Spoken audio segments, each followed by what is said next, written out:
Hello and welcome back, my amazing friends. Thank you so much for joining me today. I'm Mr. S with the Chess with Mr. S School, and this is 10-Minute Chess with Mr. S. Today we're going to learn how to check and checkmate. That is, how do we actually finish the game of chess? Let's take a quick look at our board and let's see if we can find a way for white to check black and for black to stop the check.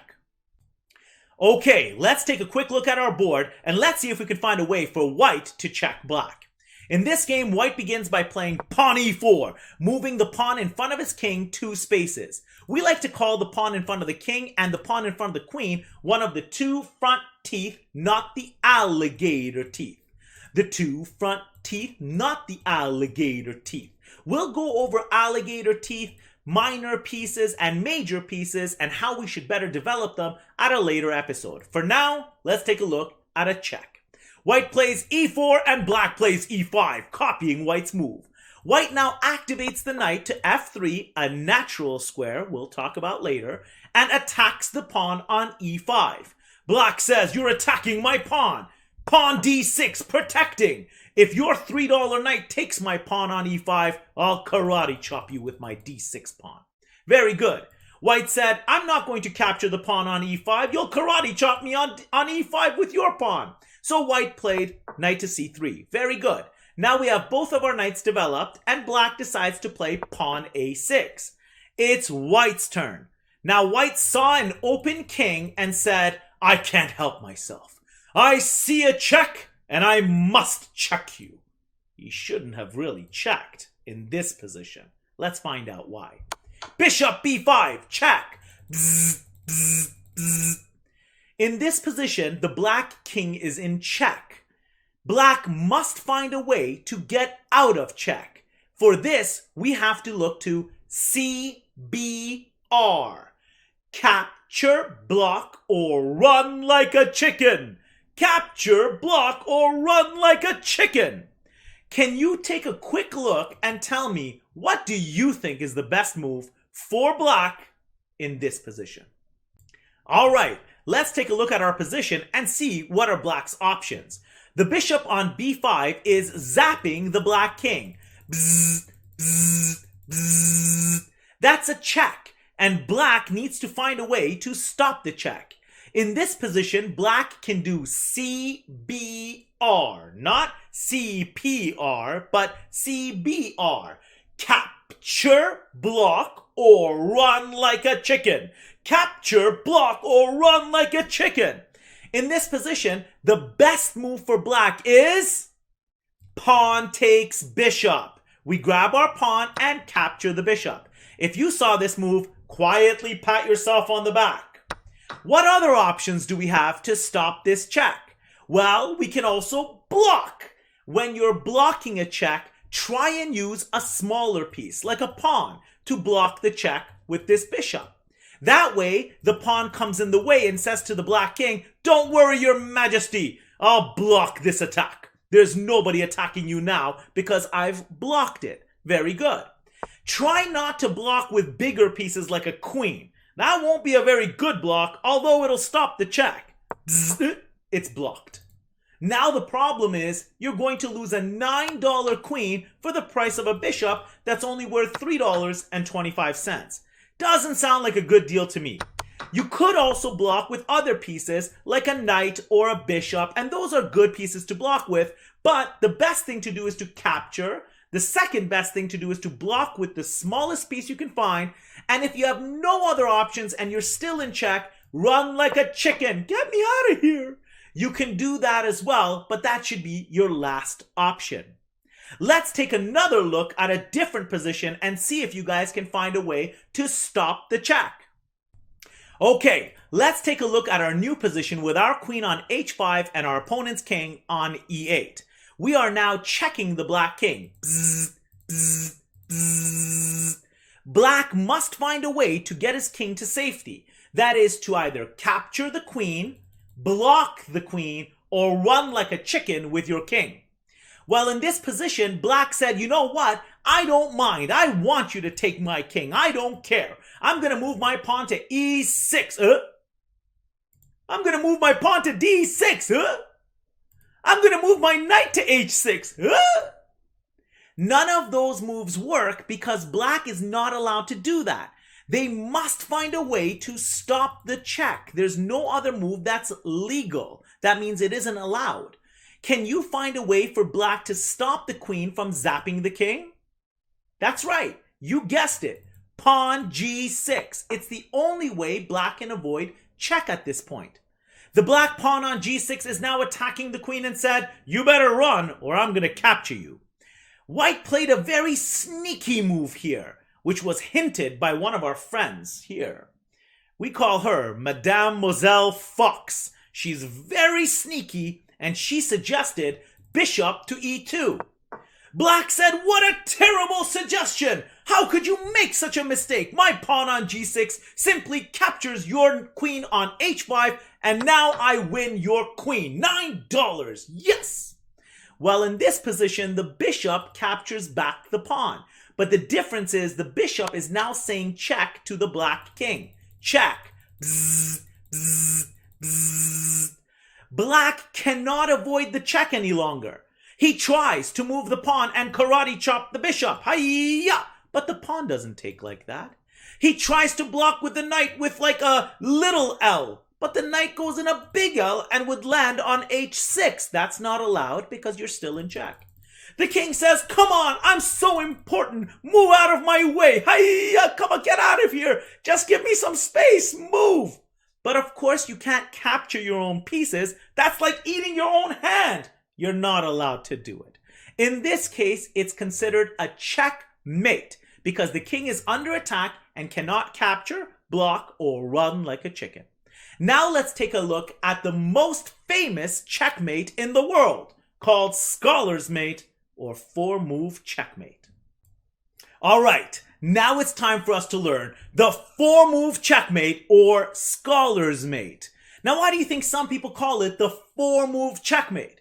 Because it takes 6 moves to... Because it takes 4 moves to checkmate, of course. Now let's first figure out which pieces we need to checkmate the black king in just 4 moves. We're going to need today our itty bitty tiny bow and arrow and our gigantic bow and arrow. The bishop is going to be our itty bitty tiny bow and arrow, and our queen is going to be our gigantic bow and arrow. And both of them are going to target one of black's weakest pawns. Let's figure out which one that would be. The pawn on a7 is protected by the rook. The pawn on b7 by the bishop. The pawn on c7 by the queen. The pawn on d7 is protected by the knight, bishop, queen, and king. The pawn on e7 by the queen, king, bishop, knight. The pawn on g7 is protected by the bishop, and the pawn on h7 by the rook. So the only pawn that's protected once by the king only is the pawn on f7. The same goes for white on f2. Here, white needs to target the pawn on f7. Black can also do that against white on f2. In this game, white starts by playing pawn to e4, opening the front door and allowing his bishop and queen to breathe. Black plays e5, and white now takes the bishop on one square on this diagonal that helps to attack the f7 square. Which one would that be? You got it. c4. The bishop goes to c4 and is now attacking the f7 square. Black says, "I want to copy you. I'm going to play bishop to c5. Now it's white's turn, and if the bishop lets go and the little tiny bow and arrow fires away and captures on f7, it might look good, but unfortunately it won't be good for white since the black king will be in check, but can easily capture the bishop. Now let's take a look what really happens in the 4-move checkmate. In this position, white needs to bring in the gigantic bow and arrow, and it can go on 2 different squares to attack f7. Can you find those squares? That's right, f3 and h5. Both of those squares will work for Scholar's Mate, but one square is a little bit better than the other. I prefer queen h5. The reason is the queen is a bit closer to the black king, but is also attacking and targeting the e5 pawn. Now in this position, let's say black doesn't see this and makes a poor move, like knight to f6. Normally, it's a good idea to develop your knight, getting ready to castle your king. But in this position, it's not a great idea since the queen can just capture on f7. And when he does, this is now checkmate. Black says, what do you mean this is checkmate? This can't possibly be it. It's only 4 turns. White says, in fact, it is a checkmate. Let's see what you can do. You're in check. Yes. Bzzz. And let's see if you can go here. Okay, let me try. Bzzz. What about if the king tries to go here? Bzzz. The queen says no. What about if the king tries to capture on f7? Bzzz. The bishop says no. What if the queen just stays on e8? Bzzz. The queen says no. So in this position, black is now in checkmate. Let's take a quick look at these moves one more time and figure out if there isn't a way that black can actually stop this.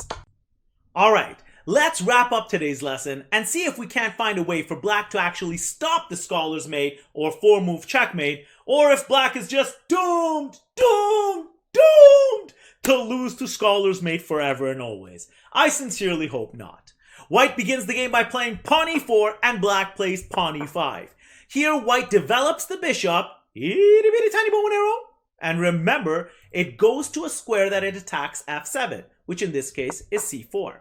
Black says, bishop c5, I copy you. Remember, if the bishop takes on f7 right away and says, hi-ya, black will say, Merry Christmas to me, yum, yum, yum. So it's far better to bring in the big, powerful bow and arrow, the gigantic bow and arrow. And remember, the gigantic bow and arrow can go to f3 or h5 to attack f7. In this case, we're going to select h5 since it's a little closer and it's also attacking the e5 square. If black makes a silly move or a careless move by developing the knight, which is normally a great move, but ignoring the fact that white is attacking the pawn on f7 twice, then white can just capture with the queen and say, checkmate. The black king cannot take the queen because, of course, the bishop is defending it, and he cannot run to e7 or f8 because the queen is defending those 2 squares. He also can't stay on e8 since the queen is also attacking and saying checkmate. In this position, the game is over. Both players should shake hands and say good game. What could black do, though, to defend himself or herself in this position? Well, if you suggested pawn g6, that's not a bad idea, only if the pawn on e5 is defended. If you play g6 already, the problem is the queen will take on e5, attacking the king and attacking the rook. This would be called a fork, not a spoon. So in this case, we're attacking 2 pieces, and for sure, we're going to win one of them being the rook in this case. That's called a fork. If black really wants to protect the pawn on f7, a far better move would be queen goes to e7 in this case. Not knight f6, queen will take on f7 and say checkmate. But instead, queen e7. Defending e5, defending f7, defending the bishop on c5, which is just an added little bonus. So let's recap what we've learned today. If our opponent is in check, what do they have to do? Capture, block, or run like a chicken. If we're in check, what do we have to do? Capture, block, or run like a chicken. If there's no way to capture, block, or run like a chicken, it's called checkmate. While you're in check, you must get out of check by one of those 3 things, C, B, or R. This wraps up today's lesson. I've had a really fun time learning with you guys and teaching you. I hope you guys enjoyed watching today's video. There's going to be another video coming out very shortly, and we're going to go over castling and en passant, not a croissant, which is something totally different. Very yummy though. I want to thank you all again for joining me. Please say hi to your moms and dads. Be good to your brothers and sisters and everyone at your house. We'll see you again soon. Bye-bye, everybody. Hey everyone, thanks again for watching today's video. If you liked the video, please share with your friends and family, and please remember to hit that like and subscribe button as it really helps the channel. Until next time, please remember to practice and have fun.